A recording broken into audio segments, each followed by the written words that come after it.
નમસ્કાર વિદ્યાર્થી મિત્રો, આજના વિડીયોમાં આપણે સંવેદન, ધ્યાન અને પ્રત્યક્ષીકરણ પ્રકરણમાં આપણે આજના વિડીયોમાં ચોથો ભાગ જોવાના છીએ, જેમાં પ્રત્યક્ષીકરણ વિશે સંપૂર્ણ માહિતી પ્રાપ્ત કરવાના છીએ. તો આ વિડીયોને અંત સુધી જરૂરથી જોતા રહો. તો ચાલો આજના વિડીયોની શરૂઆત કરીએ. તો સૌપ્રથમ અહીં પ્રત્યક્ષીકરણ લખેલું છે, તો કે અર્થ અને વ્યાખ્યા. સૌપ્રથમ આપણે અહીં પ્રત્યક્ષીકરણની અર્થ અને વ્યાખ્યા વિશે સમજીએ. તો કે આસપાસના જગત પ્રતિ સભાન થવાની પ્રક્રિયા એટલે પ્રત્યક્ષીકરણ. તો કે આપણે આપણી આસપાસના જગત ઉપર સભાન છીએ તે એટલે કે પ્રત્યક્ષીકરણ. જુદા જુદા સંવેદનોનું સંકલન કરી અર્થ તારવવો એટલે પ્રત્યક્ષીકરણ. સંવેદન કરતાં પ્રત્યક્ષીકરણ જટિલ પ્રક્રિયા છે. સંવેદનોનો સંબંધ ઉદ્દીપકો સાથે છે. આ સંવેદનો જ્ઞાનેન્દ્રિયો દ્વારા મગજ સુધી પહોંચતા મગજ દ્વારા તેનું અર્થઘટન થતું હોય છે. વિવિધ મનોવૈજ્ઞાનિકોના શબ્દોમાં જો પ્રત્યક્ષીકરણને પરિભાષિત કરીએ તો અહીં બે વ્યાખ્યાઓ આપેલી છે. તો કે એચ ગેરેટ દ્વારા વ્યાખ્યા આપેલી છે અને હિલગાર્ડ, એટકિન્સન અને એટકિન્સન દ્વારા આ વ્યાખ્યા આપવામાં આવેલી છે. તો કે પહેલી વ્યાખ્યા છે કે જેના દ્વારા આપણે પદાર્થોને તેમના યથોચિત સ્વરૂપમાં ઓળખીએ છીએ તેને પ્રત્યક્ષીકરણ કહે છે. તો કે આવું કોણે કીધું? તો કે એચ ગેરેટે કીધું. અને પ્રત્યક્ષીકરણ એવી પ્રક્રિયા છે જેના દ્વારા આપણે આપણા પર્યાવરણમાંના ઉદ્દીપકોનું તરેહનું સંગઠન અને અર્થઘટન કરીએ છીએ. તો કે આ વ્યાખ્યા હિલગાર્ડ, એટકિન્સન અને એટકિન્સને આપી છે. તો આગળ વધીએ વિદ્યાર્થી મિત્રો. તો અહીં એક ત્રીજી વ્યાખ્યા પણ આપેલી છે. તો કે એ વ્યાખ્યા કોણે આપી? તો કે કોલિન્સન અને ડ્રેવરે. તો કે સંવેદનો દ્વારા જ્ઞાનેન્દ્રિયો પર અસર કરતા કોઈપણ પદાર્થ કે પરિસ્થિતિનું તાત્કાલિક અને જ્ઞાન એટલે પ્રત્યક્ષીકરણ. તાત્કાલિક જ્ઞાન એટલે કે પ્રત્યક્ષીકરણ. તો અહીં વિદ્યાર્થી મિત્રો ત્રણ વ્યાખ્યાઓ આપેલી છે, જેમાંથી તમને જે પણ સરળ લાગે તે તમારે કોઈ પણ એક વ્યાખ્યાને પાકી જરૂરથી કરવાની છે. જો તમારે મોટો પ્રશ્ન પૂછાય તો તેમાં પણ તમારે વ્યાખ્યા લખવી પડે છે, અને કોઈ નાનો પ્રશ્ન પૂછાય વ્યાખ્યા વિશે પૂછાય તો તેમાં પણ તમારે કદાચ વ્યાખ્યા લખવાની થતી હોય છે. તો આ ત્રણ વ્યાખ્યાઓમાંથી જરૂરથી એક વ્યાખ્યાને પાકી કરી લેજો. તો કે ઉપયુક્ત વ્યાખ્યાઓનું વિશ્લેષણ કરતા જોવા મળે છે પ્રત્યક્ષીકરણ એ સંવેદનનું અર્થપૂર્ણ સંગઠન છે. પ્રત્યક્ષીકરણ એ જ જટિલ માનસિક પ્રક્રિયા છે. પ્રત્યક્ષીકરણ વડે જુદી જુદી જ્ઞાનેન્દ્રિયો દ્વારા વિશ્વના પદાર્થોનો વાસ્તવિક પરિચય થાય છે, જે પરિચય વિશિષ્ટ છાપ ઉપસાવે છે. પ્રત્યક્ષીકરણની તો કે પ્રતિક્રિયા, હવે તેના વિશે આપણે સમજીએ. તો કે જ્ઞાનેન્દ્રિયો દ્વારા ઉદ્દીપકનો અનુભવ થાય તે સંવેદન છે, અને તેનું અર્થઘટન થાય તેને પ્રત્યક્ષીકરણ કહે છે. તો કે પ્રત્યક્ષીકરણ કોને કહેવાય? તો કે જ્ઞાનેન્દ્રિયો દ્વારા જે ઉદ્દીપકનો અનુભવ થાય તેને સંવેદન કહે છે, અને જેનું અર્થઘટન થાય તેને પ્રત્યક્ષીકરણ કહેવામાં આવતું હોય છે. આ પ્રત્યક્ષીકરણની પ્રક્રિયા વિગતે સમજીએ તો વ્યક્તિનું ધ્યાન પદાર્થ, વસ્તુ કે વ્યક્તિ પર જાય કે તરત જ જે જ્ઞાનેન્દ્રિયો એ સંદેશો કરોડરજ્જુ વડે મગજ સુધી પહોંચાડે છે. આંખ, નાક, કાન જેવી જ્ઞાનેન્દ્રિયોથી થતી સંવેદનાની ઉત્તેજના મગજમાં પહોંચે છે. મગજ અને તેના કેન્દ્રો આ સંવેદનાઓ પર પ્રક્રિયા કરે છે અને ઉદ્દીપકોની સમજ કેળવાય છે. તો કે આગળ જોઈએ, સંવેદન અને પ્રત્યક્ષીકરણ અલગ અલગ મનોવ્યાપાર કહેવાય, પણ શારીરિક પ્રક્રિયામાં અને વાસ્તવિક અનુભવમાં બંને સળંગ મનોવ્યાપાર છે. આમ પ્રત્યક્ષીકરણની પ્રક્રિયામાં સંવેદન, મગજમાં થતા પ્રક્રિયા અને તેના અર્થઘટનની ઉપજતી સમજનો સમાવેશ થાય છે, અને તે એક સળંગ પ્રક્રિયા સ્વરૂપે અનુભવી શકાય છે.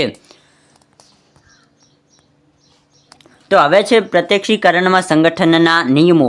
તો અહીં અલગ અલગ નિયમો આપેલા છે, તેના વિશે આપણે માહિતી પ્રાપ્ત કરવાની છે. તો કે પ્રત્યક્ષીકરણમાં સંગઠનનું મહત્વ છે. પ્રત્યક્ષીકરણમાં સંગઠનને સમજીએ તો પદાર્થનો એક સમૂહ જેને સંગઠનના રૂપમાં અનુભવાય અને અર્થઘટન કરીએ તે પ્રત્યક્ષીકૃત સંગઠન છે. તો કે આપણને વિવિધ પ્રાથમિક સંવેદનોનો એક તરાહ, જૂથ કે એકમ તરીકે અનુભવ થતો હોય છે. મહદ અંશે દરેક વ્યક્તિને વસ્તુ કે પદાર્થનું પ્રત્યક્ષીકરણમાં એકમ તરીકે થાય છે, વિવિધ વિભાગોમાં નહીં. ભૌતિક પદાર્થોની ગોઠવણીના સંકેતો અથવા નિયમો તેમજ વ્યક્તિના અનુભવો અને વલણને લીધે પણ સંગઠન થાય છે. અહીં એક બાબત સ્પષ્ટ કરવી જરૂરી છે કે પ્રત્યક્ષીકરણ એ સંવેદનાનો સરવાળો નથી, પરંતુ તે કરતાં કંઈક વિશેષ છે.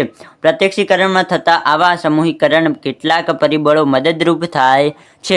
પ્રત્યક્ષીકરણમાં સંગઠનના નિયમોથી ઓળખાય છે? તો કે પ્રત્યક્ષીકરણમાં સંગઠનના નિયમોથી ઓળખાય છે.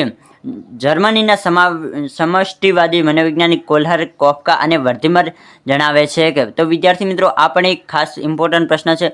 તો કે કોણ? તો કે કોલ્હર, કોફકા અને વર્ધીમર જણાવે છે કે માનવીના મગજમાં સંપૂર્ણ સંગઠિત પ્રત્યક્ષીકરણ કરવાની શક્તિ રહેલી હોય છે. તો હવે આપણે અહીં જેટલા પણ પ્રકારો છે તેના વિશે માહિતી પ્રાપ્ત કરવાની છે. તો અહીં સૌપ્રથમ છે સમાનતા. તેના વિશે આપણે માહિતી પ્રાપ્ત કરીએ તો કે ભૌતિક રીતે સમાન હોય એવા ઉદ્દીપકો પરસ્પર સંગઠિત થઈને ચોક્કસ જૂથ બનાવે છે. ઉદ્દીપકોની અસમાનતા આવા નિશ્ચિત જૂથ કરી શકતી નથી. ઉદ્દીપકો વચ્ચેની સમાનતા કદ, આકાર, તીવ્રતા કે ગુણને લગતી હોઈ શકે છે. તો કે અહીં દાખલા તરીકે રાષ્ટ્રીય તહેવારના દિવસે ઘણી સંસ્થાઓ કેસરી, સફેદ, લીલા રંગના ડ્રેસ પહેરાવી વચ્ચે અશોક ચક્ર જેવા વાદળી ડ્રેસ પહેરાવી બાળકોની ગોઠવણ કરી આકાર સંગઠન વડે તિરંગાના ચિત્રનો આકાર રજૂ કરે છે. તો કે આકૃતિ 1.8માં જોવા મળતી ચોકડી અને શૂન્યના ચિહ્નવાળી હરોળ સમાનતાને કારણે અસંગઠિત થઈ આડી હરોળને બદલે ઊભી હરોળ આકૃતિ તરીકે ઉપસી આવે છે. તો કે અહીં આપણને ચોકડી અને શૂન્યવાળી આકૃતિ આપવામાં આવી છે, જે તમે અહીં જોઈ શકો છો. તો કે શૂન્ય અને ચોકડીમાં આપણને શું જોવા મળે છે? તો કે શૂન્ય અને ચોકડીવાળા ચિહ્નવાળી હરોળમાં સમાનતાને કારણે સંગઠિત થઈ આડી હરોળને બદલે આપણને ઊભી હરોળ આકૃતિ તરીકે ઉપસી આવે છે. તો કે અહીં તમે જોઈ શકો છો કે આ ચોકડીવાળી લાઈન એટલે આપણે આમ ઊભી લાઈન તરીકે ઓળખીએ છીએ. અહીં જીરોવાળી લાઈન એટલે કે આપણે આમ ઊભીવાળી લાઈન તરીકે ઓળખી શકીએ છીએ. પરંતુ જો અહીં પણ ચોકડી હોત તો આપણે આમ પણ લાઈન ગણી શકોત ખરી. એટલે કે આ રીતે સમાનતા હોય છે. હવે જોઈએ સમીપતા. તો સમીપતા કોને કહેવાય? તો કે સ્થળ અને કાળની દ્રષ્ટિએ પરસ્પર નજીક ગોઠવાયેલા ઉદ્દીપકો સંગઠિત થઈને ચોક્કસ આકાર ઉપસાવે છે, જેને એક એકમ સ્વરૂપે આપણે અર્થઘટિત કરીએ છીએ. આકૃતિ 1.9માં એકબીજાની પાસે રહેલી લીટીઓ બેની જોડી રૂપે આપણી સામે 4 જૂથમાં દેખાય છે, જે સમીપ ગોઠવણીનું પરિણામ છે. તો કે આપણે જે રીતે ગોઠવીએ તે રીતે આપણને દેખાતું હોય છે. તો કે અહીં 2 લાઇનનું આપણને સ્વરૂપ દેખાય છે. અહીં બીજી 2 લાઇન છે, એટલે કે થોડી આ લાઇનથી દૂર છે. એટલા માટે આપણે અહીં ભાગ પાડી દીધો છે કે આ બંને લાઇન અને આ બંને લાઇન. જો આ બધી જ લાઇન નજીક હોત તો આપણે આ બધે જ સાથે રાખોત, પરંતુ અહીં થોડો વચ્ચે જગ્યા મૂકવામાં આવી છે, એટલે આપણે 2 લાઇનના 4 ભાગ પાડી દેવામાં આવ્યા છે. 1, 2, 3 અને 4. તો આને સમીપતા કહેવામાં આવતું હોય છે. હવે જોઈએ સમાવેશકતા. તો કે આકૃતિ 1.10માં જોતા જણાય છે કે માત્ર મીંડા અને પરસ્પર નજીક રહેલા ઉદ્દીપકો અલગ અલગ હોય તો પણ પરસ્પરમાં સમાઈ જાય છે અને સુંદર આકૃતિ તરીકે ઉપસી આવે છે. માત્ર મીંડા અને સીધી લીટી અલગ અલગ આકારના હોવા છતાં એક સાથે બંને અમુક ચોક્કસ રીતે રજૂ થાય ત્યારે આ બંને આકારો ભાગાકાર અને ટકાની સંજ્ઞા તરીકે અનુભવાય છે. તો કે આમ તો આ બંને નિશાન અલગ અલગ છે, પરંતુ આ બંને સાથે મળે ત્યારે આપણને શેની નિશાની બનાવે છે? તો કે ભાગાકારની. અને આ બંને પણ અલગ અલગ નિશાની છે, પરંતુ આ બંને સાથે મળે ત્યારે આપણે ટકાની નિશાની તરીકે ઓળખતા હોઈએ છીએ. આમ સાથે મળે ત્યારે આપણને સમાવેશકતા કહી શકીએ છીએ. તો તમે તે પણ અહીં આકૃતિ જોઈ શકો છો. હવે જોઈએ પૂરકતા. તો કે કેટલાક ઉદ્દીપકો વચ્ચે પરસ્પર અપૂર્ણતા કે ખાલી જગ્યાઓ હોવા છતાં આકૃતિને પૂર્ણ, બંધાયેલી કે અર્થપૂર્ણ સ્વરૂપમાં જોવાનું માનસિક વલણ ચોક્કસ આકારનું અર્થઘટન કરાવે છે. આકૃતિ 1.11માં જોતા સ્પષ્ટ થાય છે કે સફેદ આકારનો ત્રિકોણ દોરેલો ન હોવા છતાં 3 વર્તુળના કપાયેલ ભાગનું ગોઠવણને કારણે તેને પૂર્ણ ત્રિકોણ તરીકે પ્રત્યક્ષીકૃત કરીએ છીએ. આ સંગઠિત અર્થઘટનમાં આપણે મગજ ખૂટતી માહિતી ઉમેરો પૂરો સફેદ ત્રિકોણ પૂર્ણ કરી પ્રત્યક્ષીકૃત કરાવે છે, જે પ્રત્યક્ષીકરણનો પૂરકતાનો માનસિક વલણ સ્પષ્ટ કરે છે. તો તમે અહીં જોઈ શકો છો કે અહીં આપણને સંપૂર્ણ ત્રિકોણ નથી આપ્યો, છતાં પણ આપણું દિમાગ અહીં સંપૂર્ણ ત્રિકોણ બનાવી દે છે. તો આને શેનો નિયમ કહેવાય? તો કે પૂરકતાનો નિયમ આને કહેવાય છે. આગળ જોઈએ ઊંડાઈ અને અંતરનું પ્રત્યક્ષીકરણ. તો કે પ્રત્યક્ષીકરણ એ સંવેદન સાથે સંગઠિત થઈને જ્ઞાનાત્મક અનુભવો આપે છે. તેમાં બે બાબતો પ્રત્યક્ષીકૃત સંગઠનમાં વધારો કરે છે. તે ઊંડાઈ અને અંતર આસપાસના જગતમાં ભૌતિક પદાર્થના ઊંડાણ અને અંતરની પણ અર્થઘટનમાં અસરો જોવા મળે છે. લંબાઈ પહોળાઈની જેમ ઊંડાઈ અને અંતર અંગેની સ્પષ્ટ સમજ મેળવવી જટિલ પ્રક્રિયા છે. આ બંને બાબતોને ધ્યાને લઈ પ્રત્યક્ષીકરણને સમજવા અનેત્રીય સંકેત, એકનેત્રીય સંકેત અને દ્વિનેત્રીય સંકેતની આપણે સમજૂતી મેળવીએ. તો કે ઊંડાઈ અને પ્રત્યક્ષીકરણને સમજવા માટે આપણે આ ત્રણને સમજવું પડશે. તો કે કોને અનેત્રીય સંકેત, એકનેત્રીય સંકેત અને દ્વિનેત્રીય સંકેત.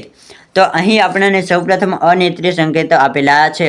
તો કે અનેત્રીય સંકેતની સમજ જોઈએ તો એ નેત્રમણીનું દગકાચ, અનુકૂલન અને કેન્દ્રીકરણ એ અનેત્રીય સંકેતો છે જે શારીરિક સંકેતો છે. આ સંકેતોમાં કીકી દ્વારા નેત્રપટલ પર પડતી પ્રતિમાનો ઉપયોગ થતો નથી. હવે જોઈએ નેત્રમણીનું દગકાચ એટલે કે અનુકૂલન. દૂરના પદાર્થનું પ્રતિબિંબ મેળવવા નેત્રમણી સંકોચાય છે અને તેની બહિર્ગોળતા ઘટે છે.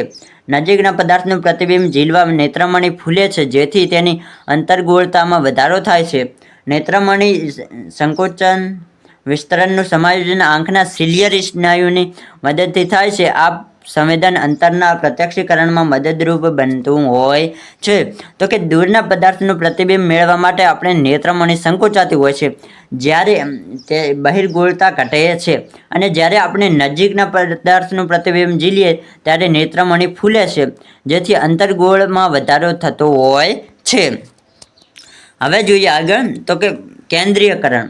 તો આ નેત્રમણીનું અનુકૂલન અને કેન્દ્રીયકરણ આ બંને પ્રકાર શેના છે? તો કે અનેત્રીય સંકેતોના પ્રકાર છે. તો તમારે ખાસ યાદ રાખવાનું છે. તો આસપાસના પદાર્થને જોવા માટે સર્વસામાન્ય આંખ ચારે દિશામાં ફેરવી શકાય છે. વળી એક આંખ બંધ કરી બીજી ખુલ્લી આંખ ફેરવીએ તો બંધ આંખનો ડોળો તે જ દિશામાં ફરતો અનુભવાય છે. બંને આંખ વચ્ચે આવો દ્રષ્ટિ સમન્વય ખૂબ નાની વયથી વિકાસ પામે છે. એ જ રીતે દૂરથી નજીક કે નજીકથી દૂર ફેરવીએ ત્યારે બંને આંખનું કેન્દ્રીયકરણ સાથે જ થાય છે. આમ ઊંડાઈના અર્થઘટન માટે આંખની ગતિશીલતા, સંવેદનશીલતા ખૂબ જ મહત્વની હોય છે.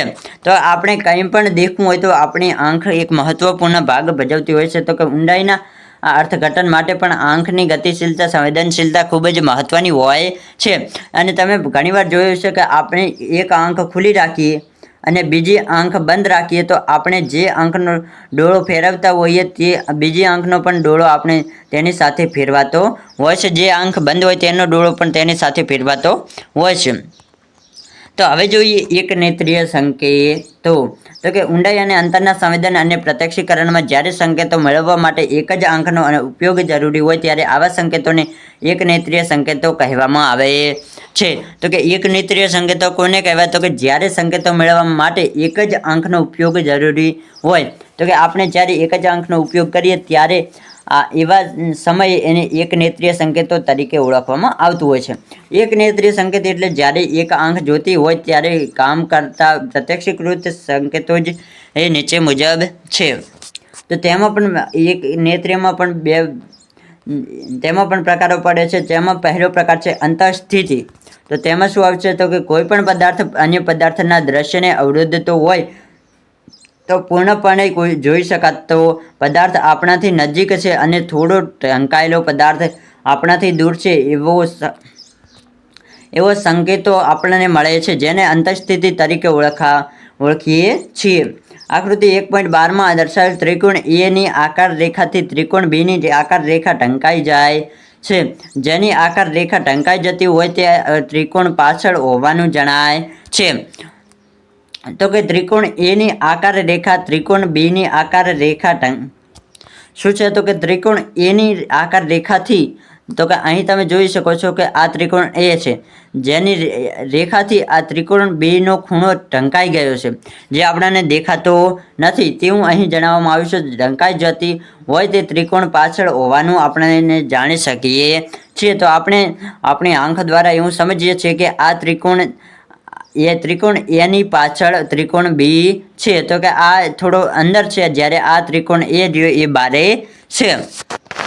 તો હવે જોઈએ એક નેત્રિયમાં બીજો પ્રકાર છે વાયુગત પારદર્શન. તો કે સામાન્ય રીતે પાસે રહેલા ઉદ્દીપકની વિગતો અને બાહ્ય આકાર દર્શાવતી રેખાઓ સ્પષ્ટ દેખાય છે. દૂરના ઉદ્દીપકની બાહ્ય આકારની રેખાઓ અને વિગતો વાતાવરણની અસરને લીધે ધૂંધળી અને ઝાંખી દેખાય છે. ઊંચા મકાન પરથી જોતા નજીક આવેલા પદાર્થ કે વ્યક્તિ સ્પષ્ટ દેખાય છે અને દૂરના પદાર્થ કે વ્યક્તિ સ્પષ્ટ દેખાતા અસ્પષ્ટ દેખાય છે અને દ્રશ્ય સંવેદન ઝાંખું થાય છે.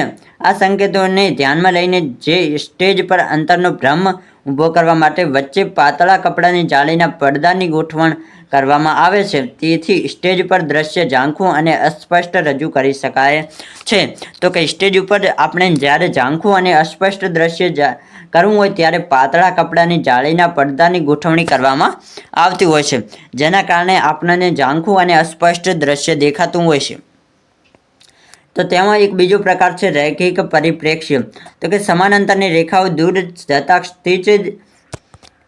ક્ષિતિજ તરફ કોઈ બિંદુએ નેત્રપટ પર એકઠી થતી દેખાય તેને રૈખિક પરિપ્રેક્ષ્ય કહે છે. તો તમે અહીં આકૃતિ 1.14 દેખી શકો છો. તો કે આપણને અહીં રેલગાડીનો પાટો આપેલો છે, જે અહીં તો આપણને અલગ અલગ દેખાઈ રહ્યો છે, પરંતુ આગળ જતાં આપણને એવું લાગે છે કે આ પાટો એક સાથે મળી જતો હોય. આપણે દૂર જતાં જોઈએ તો આપણને એવું લાગે કે અહીં પાટો એક સાથે મળી ગયો, પરંતુ આપણે ત્યાં જઈને જોઈએ તો પણ પાટો આ રીતે જ હોય છે. તો આને શું કહેવામાં આવે? તો કે રૈખિક પરિપ્રેક્ષ્ય કહેવામાં આવતું હોય છે. હવે જોઈએ પ્રકાશ અને છાયા. તો કે હંમેશા પ્રકાશ ઉપરથી નીચે તરફ ગતિ કરે છે, તેથી તમામ પદાર્થોના પડછાયા નીચે અને પાછળની તરફ પડતા જોવા મળે છે. તો કે હંમેશા પ્રકાશ ઉપરથી નીચે તરફ ગતિ કરતો હોય છે. તો આ તો તમે જોઈ જશે, સૂર્ય પણ ઉપરથી હોય છે એટલે નીચે તરફ ગતિ કરતો હોય છે. તમામ પદાર્થોના પડછાયા નીચે અને પાછળની તરફ પડતા જોવા મળે છે. આ રીતે પ્રકાશ અને છાયા પદાર્થોના અંતરનો નિર્ણય લેવામાં નિર્ણાયક ભાગ ભજવે છે. ચંદ્ર જેવા ઉપગ્રહ પર ખાડા, ખીણ અને ટેકરા જેવા વિસ્તારના ફોટોગ્રાફ્સ જોતા પ્રકાશવાળો ભાગ ટેકરાવાળા વિસ્તાર અને છાયાવાળા ભાગ ખાડાવાળા ભાગ તરીકે અર્થઘટિત કરવામાં આવતો હોય છે. વ્યવહારિક જગતમાં ચિત્રકારો અને નાટ્ય નિર્દેશકો દૂરનું અંતર બનાવવા આ રીતે પ્રકાશ અને છાયાનો ઉપયોગ કરે છે. આગળ વધીએ તો તેમાં સાપેક્ષ કદ વિશે અહીં આપણે માહિતી પ્રાપ્ત કરીએ. તો કે નેત્રપટ પર પદાર્થની પ્રતિમા નાની કે મોટી પડે છતાં આપણે પદાર્થનું પ્રત્યક્ષીકરણ પરિચય અને અનુભવને કારણે વાસ્તવિક સ્વરૂપમાં કરીએ છીએ. પદાર્થ આપણાથી જેમ દૂર જતો જાય તેમ તેના કદમાં ક્રમિક પરિવર્તન આવે છે અને આ ક્રમિક પરિવર્તનના નજીકના પદાર્થની પ્રતિમા નેત્રપટ પર મોટી અને દૂરના પદાર્થોની પ્રતિમા નેત્રપટ પર નાની પડે છે. આમ અંતરને કારણે નેત્રપટ પર પડતી પ્રતિમાના સાપેક્ષ કદનું પ્રત્યક્ષીકરણ આપણને થાય છે. તો કે અહીં આપણને આકૃતિ આપેલી છે, જે તમે જોઈ શકો છો, જે કે અહીં પહેલું જે પાનું છે તે મોટું છે, બીજું પાનું નાનું છે, તેનાથી પણ એક નાનું છે અને તેનાથી પણ એક નાનું છે. જેમ જેમ બધા નાના છે તેમ આપણને પણ તેનું કદ નાનું દેખાય છે. તો કે આને સાપેક્ષ કદ તરીકે ઓળખવામાં આવતું હોય છે. સપાટીની તરેહ અને ઢાળ. તો કે ઢાળ એટલે સપાટીમાં આવતું ધીમું પરિવર્તન. સપાટીમાં આવતા આ ચડાવ અને ઉતાર દૂરના સંકેતો પૂરા પાડે છે. સપાટી જેમ નજીક અને તેમ તેના પરના ખાડા ટેકરા સ્પષ્ટ રીતે જોઈ શકાય છે. આ અંતર જેમ વધે તેમ સપાટી વધુ એક સરખી અને સપાટ લાગે છે. માટે જ તો ગુજરાતીમાં કહેવાય છે કે ડુંગર દૂરથી રળિયામણા, નજીક જતાં તેની ખરબચડી સપાટી સ્પષ્ટ દેખાય છે. આમ સપાટીની તરેહ એક સરખી દેખાય તો દૂર છે તેવું અનુમાન થાય છે. ખરબચડી દેખાય તો તે નજીક છે તેનું અનુમાન કરી શકીએ છીએ.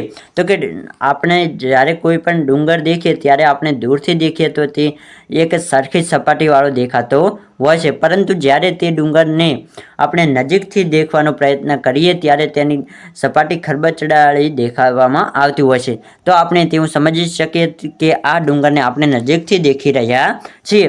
એટલે કે આપણે ડુંગર દૂરથી રળિયામણા એટલે કે ડુંગર દૂરથી જ હંમેશા સારા દેખાતા હોય છે. હવે જોઈએ ત્રીજા નંબરનો કે દ્વિનેત્રીય સંકેતો. તો કે દ્વિનેત્રીય સંકેતોમાં શું આવે તો કે દ્રષ્ટિ સંવેદનમાં કોઈ પણ વ્યક્તિ જ્યારે ઉદ્દીપકને બે આંખો વડે જુએ ત્યારે તેના બંને નેત્રપટ પર પદાર્થની બે થોડી જુદી પ્રતિમા એક સાથે ઉપસે છે. તેમ છતાં વ્યક્તિને એક જ પદાર્થનું પ્રત્યક્ષીકરણ થાય છે. આ સ્થિતિને દ્રષ્ટિ પ્રત્યક્ષીકરણમાં દ્વિનેત્રીય સંકેત થી ઓળખવામાં આવતું હોય છે, જેના બેવડી પ્રતિમા અને દ્વિનેત્રીય વિષમતા એમ બે પ્રકારો કહે છે. તો વિદ્યાર્થી મિત્રો, આમ તો તમને ખબર જ હશે કે આપણે બંને આંખો વડે કોઈ પણ પદાર્થને જોઈએ તો ત્યારે આપણને પદાર્થનું બંને બાજુનું દેખાતું હોય છે. એટલે આમ તો આપણને બંને બાજુનું દેખાય, પરંતુ તે બંને આંખ મળીને આપણને એક પદાર્થ બતાવતું હોય છે. તો કે અહીં જમણી આંખ દ્વારા દેખાતી પ્રતિમા છે અને જ્યારે અહીં ડાબી આંખ દ્વારા પ્રતિમા જે દેખાય તે આપેલી છે. એટલે કે પદાર્થને બંને દેખાય છે તો એક જ વસ્તુ, પરંતુ આ બંને આંખોનો વિભાગ અલગ અલગ દેખાય છે. જેમ કે આને અહીં દેખાય છે તો કે આને અહીં, અને આ બાજુનો ભાગ દેખાય છે તો આને આ બાજુનો ભાગ દેખાય છે, અને ઉપરનું તો બંનેને એક જ સમાન દેખાતું હોય છે. એટલે કે આ રીતે થોડું ફેરફાર પડતું હોય છે, પરંતુ બંને આંખોનું સાથે મળીને આપણને એક વસ્તુ બતાવતું હોય છે. તો કે બેવડી પ્રતિમા. તો બેવડી પ્રતિમા કોને કહેવાય તો કે જ્યારે પાસેની કોઈ વસ્તુ પર દ્રષ્ટિને એકાગ્ર કરી તેની પાછળની બીજી વસ્તુ કે પદાર્થને જોવાનો પ્રયત્ન કરીએ તો પાછળના દૂરના પદાર્થની બે પ્રતિમા દેખાતી હોય છે. તો કે ક્યારે કે પ્રયત્ન આપણે પાછળની બીજી વસ્તુ કે પદાર્થને જોવાનો પ્રયત્ન કરીએ તો પાછળના દૂરના પદાર્થની બે પ્રતિમા દેખાતી હોય છે. હકીકતમાં વ્યક્તિને બે પ્રતિમાનો સ્પષ્ટ અનુભવ થતો નથી, પણ તેને આભાસ પદાર્થના સાપેક્ષ અંતરને ઓળખવામાં મદદ કરે છે. તો કે જ્યારે આપણે પાસેની વસ્તુ પર દ્રષ્ટિ એકાગ્ર કરી તેની પાછળની બીજી વસ્તુ કે પદાર્થને જોઈએ તો આપણે જે પાછળની વસ્તુ હોય ને તે ડબલ દેખાતી હોય છે. હવે તમે ઘણીવાર અનુભવ કર્યો હશે કે તમારી નજીકની વસ્તુ કોઈ છે અને તેની પાછળ કોઈ વસ્તુ પડી છે, તો તે આપણે મેન ફોકસ આ જે આગળ વસ્તુ પડી છે તેના ઉપર કરીએ અને પાછળ જો થોડુંક ધ્યાન આપીએ તો આપણને પાછળવાળી વસ્તુ ડબલ દેખાતી હોય છે. તો કે દ્વિનેત્રીય વિષમતા શું છે તો કે દ્રષ્ટિ સંવેદનમાં કોઈ પણ પદાર્થ ઉદ્દીપકને નજીકથી જોઈએ ત્યારે બે આંખના નેત્રપટ પર પડતું જે તે ઉદ્દીપકનું દ્રશ્ય તદ્દન સમાન હોતું નથી. બંને દ્રશ્યોમાં ભિન્નતા હોય છે. તેનું મૂળ કારણ બંને આંખો વચ્ચે લગભગ 2 થી 2.5 ઇંચનું અંતર હોય છે. આપણી બંને આંખો વચ્ચે કેટલું અંતર હોય તો કે 2 થી 2.5 ઇંચનું અંતર જોવા મળતું હોય છે. બે આંખોના નેત્રપટમાં આપેલા પ્રતિબિંદુઓના સ્થાન વચ્ચે પણ તફાવત હોય છે. ડાબી આંખને દ્રષ્ટિ ક્ષેત્રમાં રહેલ પદાર્થનો ડાબો વિસ્તાર થોડો વધારે દેખાય છે. તે જ રીતે આપણી જમણી આંખને પદાર્થનો જમણો વિસ્તાર થોડો વધારે દેખાતો હોય છે. આ પરિસ્થિતિને નેત્રપટીય વિષમતા તરીકે પણ ઓળખવામાં આવે છે. બંને આંખોના નેત્રપટ પર પડતી પ્રતિમામાં વિષમતા હોવા છતાં બંને આંખોની પ્રતિમા પરસ્પર ભળી જાય છે. આપણને બે વસ્તુઓ અલગ દેખાતી નથી, પરંતુ અંતર અને ઊંડાઈનું પ્રત્યક્ષીકરણ સ્પષ્ટ રીતે દેખાતું હોય છે. આમ બાહ્ય જગત વિશે આ માહિતી મેળવવા માટે સંવેદન, ધ્યાન અને પ્રત્યક્ષીકરણ એક આગવી શારીરિક માનસિક પ્રતિક્રિયા છે. તો વિદ્યાર્થી મિત્રો, આઈ હોપ તમને બધાને આ સંવેદન, ધ્યાન અને પ્રત્યક્ષીકરણ પ્રકરણમાં સંપૂર્ણ માહિતી પ્રાપ્ત થઈ હશે. જો તમને આ પ્રકરણ વિશે કોઈ પણ પ્રકારનો પ્રશ્ન હોય તો તમે મને કોમેન્ટ બોક્સમાં લખીને જણાવી શકો છો. અહીં આપણે સંપૂર્ણ પ્રકરણ વિશે માહિતી પ્રાપ્ત કરી છે. આ પ્રકરણના આપણે 4 ભાગ બનાવ્યા છે, જે તમારે 4 ભાગને જોઈ લેવાના છે. જો પહેલો, બીજો અને ત્રીજા ભાગની લિંક તમને ડિસ્ક્રિપ્શનમાં મળી જશે, ત્યાંથી તમે આ 3 ભાગને જોઈ શકો છો, જો હજુ સુધી ના જોયા હોય તો ફરી મળીએ આવા જ કોઈક નવા વિડીયો સાથે. અને જો આજનો વિડીયો પસંદ આવે તો વિડીયોને જરૂરથી લાઇક કરજો અને આપણે આ યુટ્યુબ ચેનલને પણ જરૂરથી સબસ્ક્રાઈબ કરજો. ફરી મળીએ આવા જ કોઈક નવા વિડીયો સાથે. ત્યાં સુધી આવજો.